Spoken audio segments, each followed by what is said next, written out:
खाना वाना पकाने हाँ जी पका लेती हैं आप? हाँ जी सर, पास्ता हो गया, मोमोज हो गए।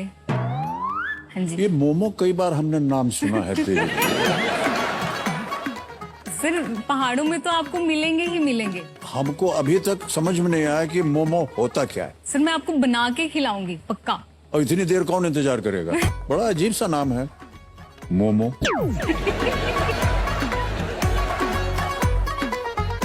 स्वाद चला जाए अगर कोई बोले का भैया मोमो खाओगे, है कि नहीं? सर आप एक बार ही खाओगे ना तो आप इसी का नाम लोगे बार बार। अच्छा ये है, हाँ जी। ठीक है, जब तक खा नहीं लेते तब तक शांत रहेंगे। चौथा प्रश्न, 5,000 रुपए स्क्रीन के ऊपर ये रहा। सेल्सियस, फ़ारेनहाइट और केल्विन जैसी इकाइयों में क्या मापा जाता है? What is measured in units like Celsius, Fahrenheit and Kelvin? और आपके ऑप्शंस ये आपके सामने। A. Rainfall, B. Brightness, C. Temperature, D. Radiation. वर्षा, चमक, तापमान या विकिरण? Sir please lock option C, temperature. C. Temperature. हाँ जी। तापमान पे ताला लगाया जाए। ये भी सही जवाब दिया आपने। हम जब कई बार कहते हैं ना कि 100 डिग्री आपका बुखार है, हाँ जी, तो वो फ़ारेनहाइट हाँ, में होता वो है। फ़ारेनहाइट में होता है। और लेकिन जब हम कहते हैं कि पानी जो है 100 डिग्री पे उबल गया है, वो सेल्सियस, तो वो सेल्सियस होता हाँ है। जी। कितना ज्ञान है आपको देवी जी, नहीं सर। क्या बताएं आपको। यानी ज्ञाननाथ जी हमको पढ़ा रहे हैं, लेकिन पढ़ा आप नहीं है इनको। ओके, पहला पड़ाव आ गया है। अंकिता जी, 5वां प्रश्न है ये 10,000 रुपए का। 5वां प्रश्न आपके सामने ये रहा। आमतौर पर आपको इनमें से किस भौतिक संरचना पर एक हिमरेखा दिखेगी? On which of these physical features would you generally find a snow line? A. Mountains, B. Waterfalls, C. Jungles, D. Trees. पर्वत, झरना, जंगल या पेड़? सर प्लीज लॉक मेरे प्यारे पर्वत, ऑप्शन ए। ऑप्शन ए, इनके प्यारे पर्वत को ताला लगाया जाए। बिल्कुल सही जवाब दिया है आपने।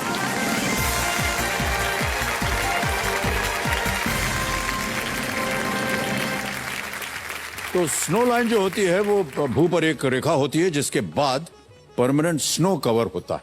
हाँ जी। और ये पहाड़ों में अधिक ऊंचाई पर पाया जाता है, लेकिन पोलर क्षेत्रों में कम ऊंचाई पर भी ये हो सकता है।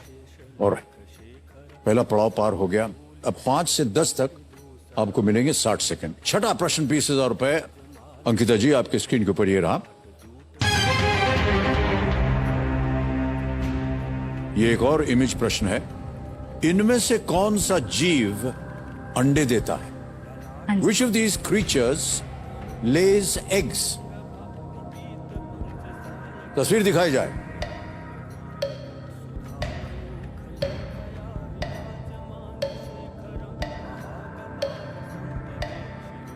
Image option A, image option B, image option C, image option D. Sir please lock option B, image option B. Image option B हाँ जी। लगा दिया जाए। हाँ जी सर। बी को ताला लगाया जाए। बिल्कुल सही जवाब दिया। थैंक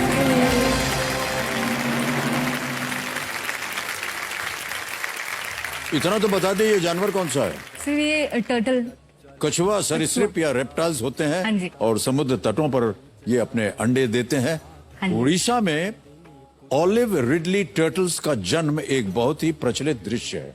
हाँ जी, अभी उनके लिए इंडियन कोस्ट गार्ड्स ने एक वो भी स्कीम भी लॉन्च करी है सर, हाँ उनको हाँ। सेव करने के लिए। जब आपके पास कभी फ्री टाइम होता है, जब आप अपनी गिफ्ट शॉप नहीं चला रहे होते, तो क्या करती हैं आप? आपको पता ही है हिमाचल जो है वो देवभूमि है, तो मुझे टेम्पल्स जाना बहुत पसंद है। मेरी दिन की शुरुआत ही मंदिर जाने से होती है। जी जी। तो मुझे टेम्पल होपिंग करना पसंद है। मैं अलग अलग मंदिरों में जाना पसंद करती हूँ।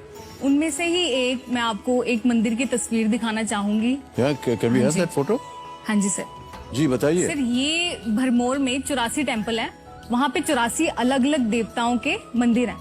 उनमें से ही एक सर ये है, ये यमराज जी का मंदिर है। मतलब ऐसा बोला जाता है कि यहाँ पे जो भी आदमी मतलब जिनकी मृत्यु होती है, मरने के बाद उनका हिसाब किताब यहीं पे होता है। तो ऐसा है कि ये जैसे ये यमराज जी का मंदिर है, इसके सामने ही बिल्कुल अपोजिट चित्रगुप्त जी का मंदिर है। तो वो सारा हिसाब किताब रखते हैं कि किसने क्या क्या अच्छे काम किए हैं, क्या क्या बुरे काम किए हैं। तो वो पहले उस आदमी को, उस मतलब आत्मा को वो बताते हैं सारा कुछ कि आपने ये किया है। फिर उसका हिसाब किताब लेके वो यमराज जी के पास जाते हैं। तो फिर वहां से वो डिसाइड होता है कि आपको स्वर्ग में भेजा जाएगा या नरक में। इसने ये काम किया, इसने ये काम इसने किया। ये अच्छा किया, इसने ये बुरा किया, सारा कुछ। ठीक है, रेडी अंकिता हाँ जी? जी, हाँ जी सर। 7वां प्रश्न 40,000 रुपए स्क्रीन के ऊपर ये रहा।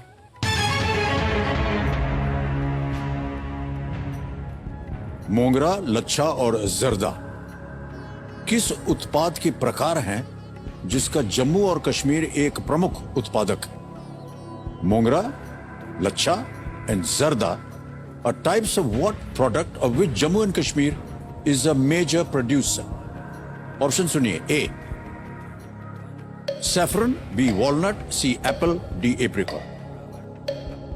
केसर, अखरोट, सेब या खुबानी? सर केसर, केसर लग रहा है मुझे। A, sir please lock option A, केसर। ए केसर पे ताला लगाया जाए।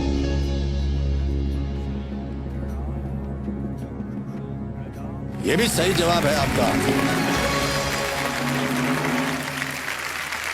2020 में कश्मीरी केसर को यही टैग। जीआई मिला हाँ था, जी। जियोग्राफिकल इंडिकेशन टैग दिया गया था, जिससे इसकी गुणवत्ता का पता चलता है। कश्मीर में पंपोर क्षेत्र अपनी केसर की खेती के लिए बहुत ही प्रसिद्ध है। अब हिमाचल में भी इसकी कल्टीवेशन अभी शुरू इनिशियल करने की कोशिश कर रहे हैं। हिमाचल में भी? हाँ जी। ओह अच्छा। 8वां प्रश्न आपके स्क्रीन के ऊपर अंकिता जी, ये रहा।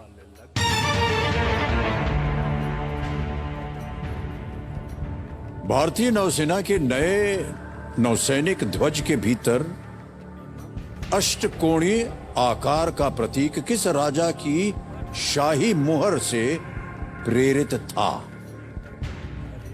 The octagonal shaped symbol within the Indian Navy's new naval ensign was inspired by the royal seal of which king? A. Maharana Pratap, B. Raja Raja Chola, C. Chhatrapati Shivaji Maharaj या D. Kanishka? Sir please lock option C, Chhatrapati Shivaji Maharaj. इनको navy का initial भी बोला जाता है India में। Navy इन्होंने ही फट इनिशियल। करके जवाब दे दिया आपने। क्या करा है? Sir please lock option C, C, Chhatrapati Shivaji Maharaj पे लॉक किया जाए। सी को सही जवाब दिया आपने। गलत।